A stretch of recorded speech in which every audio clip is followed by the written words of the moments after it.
Hello, coin collectors out there. Welcome back to the Big D Coins channel. Hopefully everyone is having a great day as always. In today's video, we are going to look at this coin right here. This is a $2 coin from Canada. When we flip it over, we see that the date is 1996. Now, 1996 is special for the $2 coin because it was the first year of production. So in today's video, we'll talk about the value and mintage of this coin right here, the 1996 $2 Toonie coin. There are also some other circulating commemorative $2 coins that you might have seen out there. There is a 1999, a 2000, and a 2003, a 2006, and a 2008, all of which have different designs on them. So some very cool Canadian $2 coins will be covered in today's video. I don't have those other ones in front of me that I just mentioned, but I can tell you about the designs on those. Also, I have two other bimetallic coins to talk about. This one right here is a €2 coin representing the great country of France. And then the one on the right is another $2 euro coin. This one represents Belgium. As you can see, they're both the same bimetallic composition. They've got a nickel brass clad nickel center.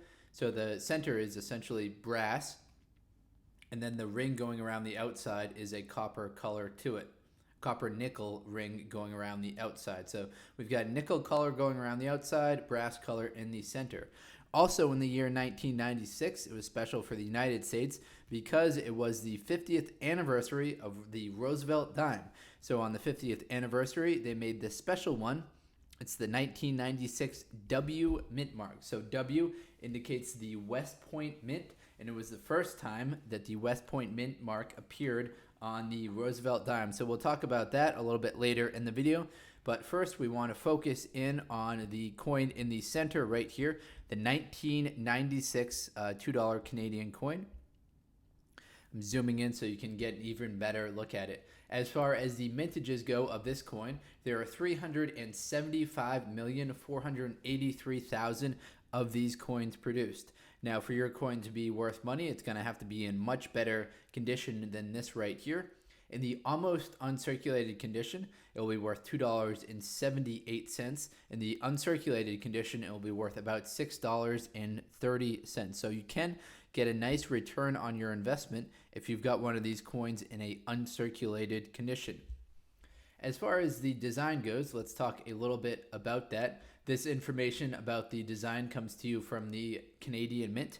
If you go to the website mint.ca, and you can find out tons of information. This comes to you from the store portion of it. Now, the $2 coin, or the Toonie, as Canadians have named it, features the image of an adult polar bear. So that's what we see on the back right here, in the early summer on an ice flue. It was designed by a wildlife and landscape artist, Brent Townsend. The $2 coin was first introduced February 19, 1996 to replace the $2 bill. The Toonie has an estimated lifespan of 20 times longer than the paper currency. That is very, very, very cool. So these coins last 20 times longer than the paper currency version of them. It's manufactured using a distinctive bimetallic coin locking mechanism patented by the Royal Canadian Mint. So I did not know that they patented the way that these two, the outer layer and the inner layer, kind of interlock with each other. Now, as I mentioned earlier in the beginning of the video, there have been many faces to the $2 circulating coin. This one right here was the most common right here. It was made from 1996 to 1998, and then again in 2001 to 2003. However, in 2010, they reintroduced the coin, and it had the older portrait of Queen Elizabeth II on it. So this one right here is kind of a younger portrait of her. They've updated the Toonie coin to have the older portrait of her. We still see that same adult polar bear on the reverse side. In between then, there was also the founding of Nunviant. I'm probably not pronouncing that correctly, but that came out in 1999. That had a different reverse design to it. So we see on the reverse design of that, we see Nunviant, which was Canada's newest territory. That design appeared on all 1999 $2 coins produced for general circulation. the 1999 polar bear design returned. So that came out in 1999 on all of the general circulation coins. So just to clarify on that. Then in 2000, we had the Path of Knowledge coin. So that showed on the reverse side three different polar bears kind of leading the way. One was a big one, and then kind of two smaller ones on the path to knowledge. And it said knowledge, and then it said knowledge in French right here as well. Then in 2003, we had the end of an era, the birth of an effigy. So that came out in 2003, and that was officially kind of the last portrait of Her Majesty Queen Elizabeth II. That changed over on the 50th anniversary of the Queen's coronation, and they changed up the design. So now going forward, we have an older portrait of Queen Elizabeth II. There were also two coins that came out in 2006 to commemorate the 10th anniversary of the $2 Canadian coin. And then we also had the 400th anniversary of the founding of Quebec City, which came out in 2008. So what I'm trying to get across here is that there are many different kind of versions of this coin that have come out since 1996, but 1996 was the first year of production and had the highest mintage. When we look at 97, there are only 16 million, 98, 5 million, and then kind of low mintages ever after. And the reason why is because these coins just stick around for such a long time. So there's no need to keep producing them at high mintages because they last 20 times longer than the paper version of the dollar coin. All right, now side by side with this one right here, this is the €2 coin representing the country of France. This design was used from 1999 until 2006. It's that same bimetallic composition. What you're looking at is the reverse side of the coin. You're looking at the obverse side of the coin, which shows a tree symbolizing life, continuity, and growth. We see the French saying going across the outside right here, which translates to liberty, equality, and fraternity. And then it's surrounded by the 12 stars of Europe that you see on all of the euro coins. We see the year of production down here at the bottom, which is 2001. And in 2001, there were 237 million of these that were made. Your coin's got to be in that almost uncirculated condition, it's got to be in the uncirculated condition for it to sell for more than face value, just because 237 is quite a lot. When we flip it over to this side right here, this is what's known as the first map of Europe. They updated this map after 2006. After 2006, they updated this map right here.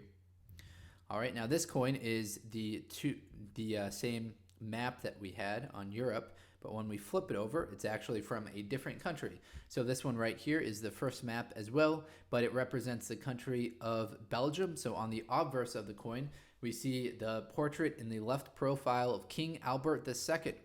It's encircled by the 12 stars of Europe, which we have his monogram right there. So that's his monogram. We see the capital A with the Roman numeral 2 underneath it, and then we see the crown right there. The year of production for this one is 2002. And in 2002, there were 50 million of these coins that were produced. So significantly fewer coins of this right here were made for Belgium compared to France. And that probably has to do with just the comparing the two different populations, France and Belgium. All right, and the final coin is kind of a throwback back to 1996. So at the time this coin was being produced, we also had the 50th anniversary of the Roosevelt Dime in the United States.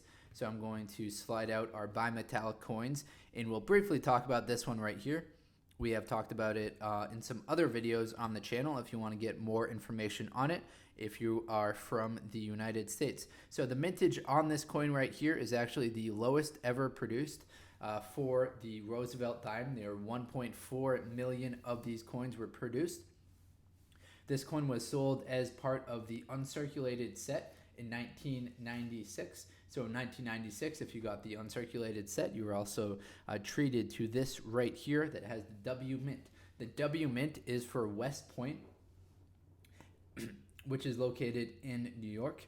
And it's the first time the West Point mint has ever appeared on the Roosevelt Dime. Roosevelt, in case you're not familiar, he was the president during some tough times in the country, and he created the New Deal legislation, which led to the Works Project Administration and the Social Security Act. So those were two things that he was very, very famous for passing. He was also president during the Japanese attack on Pearl Harbor in the United States, and that occurred on December 7th, 1941, and he is very famous for saying, "A date will live in infamy," as December 7th, 1941. On the reverse side of the coin right here, nothing changes to the design at all. It's important when you're looking at these to determine the value if you look for the full bands. So you want to see that the bands going across have a nice split to them, which unfortunately this one right here doesn't, but you know, that's all right. It's still a very nice coin, and I'm very happy to have this coin in a uncirculated condition. All right, everyone, hopefully you enjoyed this video. If you're into coin collecting, please do check out some of the other videos on this channel. Thank you very much, everyone, and best of luck coin collecting out there. Enjoy!